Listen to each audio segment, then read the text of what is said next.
ഇതാ ഒരു നീണ്ട കഥ, നീണ്ട നീണ്ട നീണ്ട കഥ.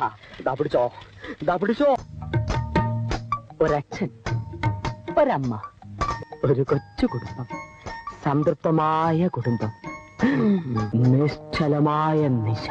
അതാ ഇരുട്ടിൽ നിന്നും ഒരാൾ പ്രത്യക്ഷപ്പെടുന്നു. പ്രത്യക്ഷപ്പെട്ട് വൈകുന്നേരത്തോടു കൂടി ദില്ലിയിൽ തിരക്കിട്ട കൂടിയാലോചനകൾ. സംസ്ഥാന നേതൃമാറ്റം ഇന്ന് തന്നെ ഉണ്ടായേക്കും. അധ്യക്ഷ പദവിയിലേക്ക് വി മുരളീധരൻ റെഡിയായി കഴിഞ്ഞു. ശോഭാ സുരേന്ദ്രൻ ആഞ്ഞടിച്ചു.